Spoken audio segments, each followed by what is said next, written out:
How's it going, guys? Carlos Salcedo here with another workout video for you guys. And in this opportunity, we're gonna be talking about bench press. In fact, I'm a lot more proud of these 7 new bookshelves that I had installed.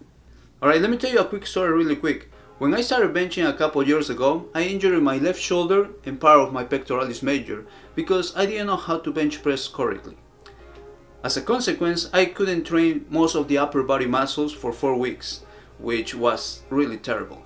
That's why I decided to make this video to show you guys what I've learned these years, so you don't make the same mistakes I did when I started lifting and prevent you from injuries.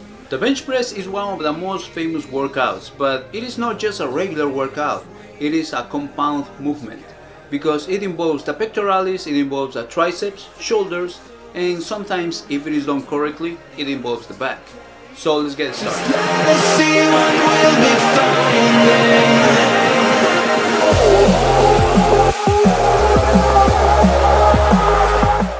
Alright, let's talk about the equipment I use for benching first. First of all, I like my feet to be as solid as they can on the ground with a good grip. That's why I use my squat shoes. These ones allow me to keep my feet in one place and prevent them from shaking. And of course, it is the base to have a total body tightness when I'm benching. Then I use wrist wraps to protect my wrist and keep it on a straight line. You need to wrap a little bit above and a little bit below the joint to actually keep the joint safe. And I personally use these ones when I'm about to bench a heavy weight. Now let's talk about positioning. First of all, you need to grab a flat bench and a 45-pound barbell. After that, grab the pegs and position it where it's going to be easy for you to unrock the bar, and then place the bar on the pegs. Next, add plates on each side according to what you are able to do, at least 8 reps. After that, lay on the bench, making sure your body is straight. Right before you lie on the bench, squeeze your shoulder blades like if you were to grab a pencil. So imagine that you have a pencil in the back and you are trying to grab it with your shoulder blades. Next, place your feet as far as you can, keeping them flat. After that, make sure you arch your back. I've seen a lot of bodybuilders disagree with this, and they say that only power lifters should arch their back. But arching it keeps the spine neutral and protected while you are benching. Now, you don't have to arch your back like a power lifter if you aren't, but slightly arch it to keep your spine safe. The best way to do this is to place one hand under your lower back. Make sure it fits there, and that's pretty much how much you have to arch it. After that, you grab the bar, but should you grab it with a narrow grip or a wide grip? Well, this is going to vary according to the length of the arms. A person with longer arms will probably have to use a wider grip in order to achieve the 90 degree of depth, while a person with shorter arms might need to go to a narrow grip. In my case, since I don't have really long arms, I like to grab it not too narrow and not too wide. What I do is measure with my thumbs from the first line of the bar, and from there I get my grip. Now, there are 2 kinds of grips I use, the locking grip and the suicide grip. In the locking grip, you grab the bar with your thumbs around it, which is safer, while in the suicide grip, your thumbs are on the same side as your other fingers. If you just started lifting, I don't recommend using this grip because it is not safe at all.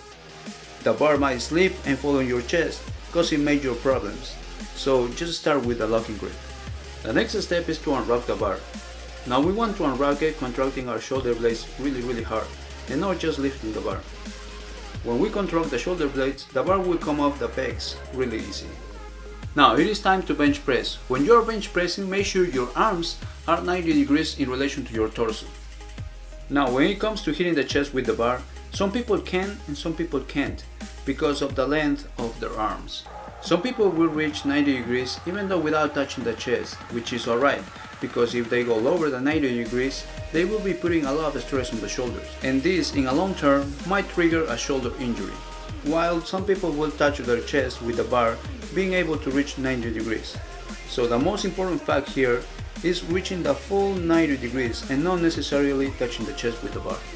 So now let's talk about the mistakes I used to do in the past and which I've seen some people do them as well. First, shaking feet while benching. By doing this, you lose the total body tightness the hips destabilize and of course you lose the base. The second, glutes lifting off the bench. This happens because we are not using the correct leg drive, the core is not braced, and we are not having total body tightness. We solve this by making sure that our feet are planted on the ground, glutes are squeezed, core is braced, and shoulder blades are squeezed. Another mistake I've seen and I've done before is keeping my elbows opened out wide, which probably was one of the causes of the injury I had in the past. So to solve this, make sure your elbows and upper arms are at 45 degrees to your torso.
So that's it for this video guys, hope you guys enjoyed it, and if you did, don't forget to give this video a thumbs up, subscribe to the channel if you haven't already, and share this video with somebody that you think might enjoy it, and I'll see you guys on the next video.